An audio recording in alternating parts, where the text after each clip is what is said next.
공부를 하면서 늘 느끼는 것이긴 하지만 사람은 역시 선입견을 버리고 시야를 넓히는 것이 옳은 거라는 생각을 또 많이 했어.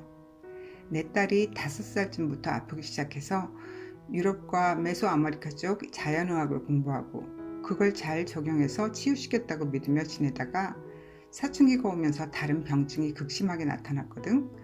그래서 바이오케미스트리 공부를 했어야만 하는데 그것은 또 미국 것이 거의 대부분이었거든. 솔직히 한자로 된 의학 전문 단어를 몰라서 한국 쪽에 관해서는 거의 알아보려고도 안 하고 알지도 못하니까 간과했던 거지. 영어로는 이해가 가는데 한국어로서 바꿔 말하는 게 어려우니까 점점 더 멀리했던 거야. 그런데 포스트바이오틱스에 관련된 좋은 한국 논문들이 많이 발표되었더라고. 물론 여전히 한국에 관한 것도 외국 연구 결과가 더 많기는 해. 내가 역사 덕후라 국뽕기가 있는데도 한국 음식에 관해서는 정말 조금도 관심이 없었거든. 많이 반성했어. 내 친구들은 유전자 변이와 장누수가 이미 온 경우들이 많아서 먹는 것 자체를 두려워하는데 오늘은 1차적으로 시도해 볼 수 있는 부작용이 적은 포스트바이오틱스에 관해서 설명해 볼게. 좋은 포스트바이오틱스의 조건이 뭐지? 지난 영상에서 이해한 대로 유익한 대사산물은 많고 몸에 나쁜 영향을 주는 바이오제닉 아민은 적은 것을 찾으면 되겠지? 그럼 찾아보자.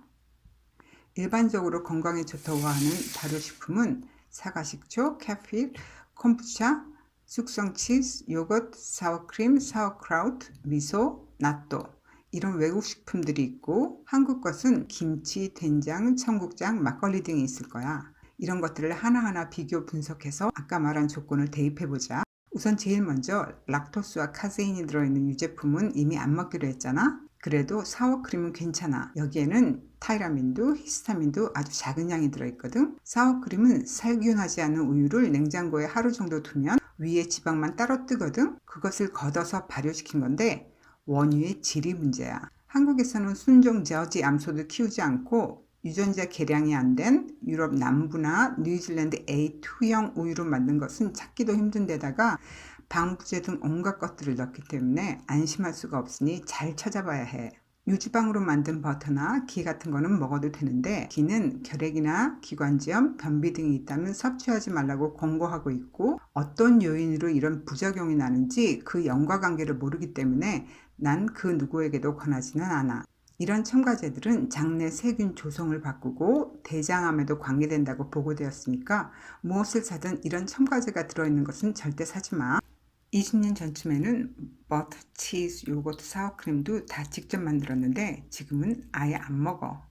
하여튼 이 회사 제품은 100% 방목 우유로 만든 거니까 믿을만 하거든. 사과식초는 다른 식초와 마찬가지로 물 94%에 초산 5%로 이루어졌거든. 극도로 낮은 pH로 항진균, 항바이러스 성질을 갖고 있는데 사과식초가 다른 식초와 다른 점은 타이라민과 히스타민 성분이 거의 안 들었다는 거야. 바이오제닉 아민이 없는 사과로 만들었기 때문이지. 케필에는 케필균이 80%라 균종이 다양하지가 않거든. 콤부차에는 코아귤론균이 대부분이고 둘 다 위산과 담즙에는 강해. 케필은 변비에 효과적이고 콤부차는 설사에 더 좋다고 해. 둘 다 좋은 대사물질을 만들기는 하지만 BA 수치가 높아서 알러지 반응이 심하고 면역력 저하인 암이나 신장병, 에이즈 환자는 먹지 않는 게 좋아. 특히 항생제나 면역 억제제를 방해한다는 보고가 있으니까 이런 약을 복용하는 사람들도 먹지 않는 게 좋아. 사워크라우트, 요거트, 피클, 케필, 김치 속의 균주를 연구한 결과거든. 콤부차는 당분이 너무 높고 유산균 수는 너무 적어서 비교 대상에 넣지 않았다고 해. 살펴보면 다른 것들은 한 컵당 13에서 30억 마리인데 김치는 반컵의 양이 115억이야. 즉 한 컵이면 230억 정도라는 거지. 유산균주 양 자체가 압도적이야. 그럼 김치는 어떤 포스트바이오틱스를 만들어내는지 살펴보자. 김치에는 루코노스톡, 바이셀라, 락토바실러스균이 주종이고 루코노스톡이나 바이셀라는 다른 발효식품에는 잘 나오지 않는 균인데 이런 균들이 강력한 대사물질을 만들어내거든. 락틱 애시드, 아세틱 애시드, 뷰트릭 애시드, 프로피에닉 애시드, 벤조익 애시드, 솔비익 애시드 등 김치에는 참 다양한 것들이 만들어지거든. 특히 김치에서 나오는 젖산은 바이타민 D 수용체를 활성화시켜. 장누수편에서 설명했지만 바이타민 D는 장의 기능뿐만이 아니라 면역 체계에도 중요한 역할을 하잖아. 바이타민 D 자체를 많이 먹거나 햇빛을 보아서 만들어내게 하는 것도 중요하지만 그것은 일반적인 경우고, 이미 발병한 사람들은 기본적으로 바이타민 D 수용체의 활성도가 낮아. 그런데 이것을 활성화시킨다는 것은 정말 대단한 거야. 왜냐하면 대부분의 바이타민 D 결핍이 여기에 관련된 스니스 때문인데 이 수용체가 제대로 작동하지 못해서 생기는 문제거든. 하여튼 이것은 유전자 이상편에 자세히 올릴게. 김치에서 발견되는 젖산 유산균은 소장과 대장 내벽에 깔린 HT29 세포의 간격을 쫀쫀하게 해주는 역할을 해. HT29 세포들은 장 누수일 때 제일 먼저 영향을 받는데, 이런 군주들은 장 누수 세포 간의 느슨한 연결 부분을 접착시켜줘. 김치 섭취는 장누수의 효과적인 치료 방법이 될 수 있다는 거지.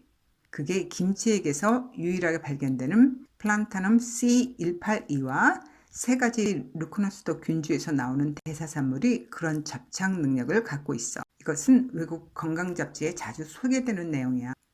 바이셀라 김치 PL9023은 강한 과산화수소 성분을 만들어서 캔디다를 없애고, 바이셀라 김치 PL9001은 헬리코박터가 위세포 MKM45에 결합하는 것을 90% 이상 억제하는 성분을 만들어. MKM45는 위암에 생기는 위벽의 세포를 의미하거든. 아다시피 헬리코박터가 위암의 원인이잖아.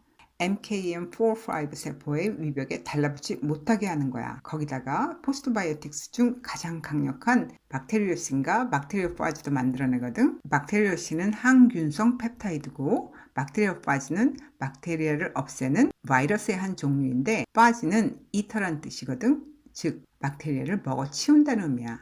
김치별로는 빨간 김치보다는 하얀 김치가 이런 성분들을 더 많이 만들어내거든. 특히 고춧가루나 젓갈을 넣지 않고 오랫동안 발효시킨 동김치에서 이 성분이 더 오랫동안 살아있어.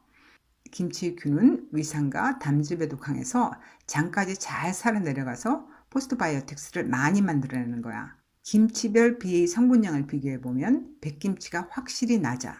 백김치는 좋은 성분은 많이 만들고 나쁜 성분은 적게 만든다는 의미야. 그 다음으로는 갓김치와 파김치가 비교적 안전하거든. 새우젓을 넣은 파김치는 숙성이 오래되면 BA 성분은 거의 다 없어진다는 연구 결과도 있거든. 이런 결과는 바로 김치에 사용되는 젓갈 때문이야. 멸치 액젓, 까나리 액젓에는 어마어마한 BA가 들어있어. 그 어떤 좋은 재료에도 이런 것들을 넣으면 식품 자체가 알러지 항원이 되는 거야. 새우젓은 생으로 먹어도 되고 그것을 넣은 김치도 안전하다는 거지. 하여튼 김치의 유산균들은 BA 성분을 없애는 작용을 하는데, 이것은 그런 능력에 관한 연구야. 김치에서 뽑은 유산균주로 소시지를 숙성시켰을 때 BA가 얼마나 없어지는가를 확인했는데, 김치에서 뽑은 플란타넘을 넣은 것이 다른 것에 비해서 84%나 감소시켰다는 결과를 얻었거든. 그래서 내가 추천하는 것은 백김치 중 갓 물김치인데, 좋은 대사산물은 많이 나오면서 BA는 가장 낮은 거야. 다음에 살펴볼 것은 사우크라우트야. 얘를 특별하게 만드는 것은 양배추로 만들었기 때문이야. 양배추는 내가 늘 말하는 십자학화 채소니까 글루코라파닌과 바이타민 U가 많이 들어있어. 글루코라파닌은 그 유명한 설포라페인의 전구체인데, 이것이 활성화되려면 미로시네이스라는 엔자임이 필요하거든. 그런데 한국에서 유명한 교수님들이 양배추나 브로콜리 영양소를 파괴하지 않고 먹으려면 쪄서 먹으라고 하더라고. 근데 그것은 틀린 말이야. 물론 찌면은 글루코라파닌은 97%나 살아있는 거 맞아. 하지만 미로시네이스가 겨우 1~2%밖에 안 남는다는 거지. 그러면 살아있는 글루코라파닌도 그냥 다 배출되고 말아. 브로콜리나 양배추, 청경채는 볶는 게 그나마 낫고 생으로 먹거나 발효시켜서 먹는 게 최고야. 글루코라파닌의 효능을 살펴보면 유방, 전립선, 대장, 피부, 폐, 위, 방광 등의 암과 심혈관 질환, 퇴행성 신경 질환을 예방할 수 있어. 이거 정말 중요한 건데, 자폐 환자의 뇌나 척수의 신경염증도 낮추고 생화학적 불균형과 부정적인 증상을 감소시켜줘. 에스트로겐 우세증일 때 그 균형을 맞춰주거든. 우리 간해독 때 배웠잖아. 간 해독의 이상 해독에서 엔자임을 활성화시켜서 그 균형을 맞춰주는 거야. 딤, 칼슘 디글루카레이트와 함께 서프라페인은 복용은 좋은 치료법이야. 글루코라파닌 흡수의 최고 방법은 늘 말했지만 새싹으로 키워서 먹는 거야. 이거 진짜 쉬운데 도저히 못하겠다면 적어도 영양제를 사서 먹을 때는 꼭 미르시네이스가 함께 들어있는 것으로만 복용해야 해. 다음은 바이타민 U의 효과야. 모두 다 알듯이 위궤양 치료에 탁월하고 항히스타민 효과도 있고, 이런 글루코라파닌과 바이타민 U가 정말 양배추나 브로콜리에만 들어있나 비교해보자고. 이것은 십자가 식물들의 바이타민 U 성분 비교거든. 물론 양배추에 아주 많은 양이 들어있어. 가운데 부분은 100mg당 46.4mg이나 들어있거든. 하지만 배추도 39.3, 가채도 20 정도 들어있어. 글루코라파닌을 비교해보면 가장 중요한 인돌 성분이 배추가 오히려 높거든. 하지만 위에 염증이 너무 심해서 난 바이타민 U가 가장 중요하다면 양배추 김치를 추천해. 양배추 백김치에는 김치 포스트바이오틱스도 다 갖추면서 바이타민 U도 얻을 수 있으니까. 생으로 먹는 것보다 이렇게 김치 발효시켜서 먹으면 각종 엔자임으로 흡수율도 확 올라가고, 김치 플란타넘으로 타이라민과 히스타민도 거의 없으니까 꼭 시도해보면 좋겠어. 하루에 한 공기 정도의 분량이면 하루 필요한 포스트바이오틱스는 충분할 테니까 절대로 많이 먹지는 말고, 그게 뭐든 치우치거나 너무 많이는 안 돼. 정상적인 식사를 포기하고 영양제만 한 움큼 먹으면서 살 수는 없잖아. 백김치 국물 소주잔 하나 정도를 3일에 한 번씩, 그렇게 적응하다가 하루에 한 번으로 늘려가고 양도 아주 조금씩만 늘리는 거야. 이런 방법이 병원에서 하는 면역치료 원리와 같거든. 아주 작은 양의 항원을 노출시켜서 익숙해지게 하는 거야.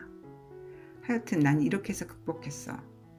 이미 내 DNA에 익숙한 햇빛 보고 농약 없이 잘 자란 유기농 십자가 채소에서 얻는 프리, 프로, 포스트바이오틱스는 그 어떤 항생제, 항바이러스제, 항산화제보다 훨 효율적이라는 걸 과학적으로 증명시켜줬으니까 이름도 희한한 외국 식품 항산화제나 BA 분출하는 여러 균주의 복합 유산균제 먹어도 되냐고 묻지 마라. 그런데 이번에 과학 연구 관련 예산이 죄다 줄었다네.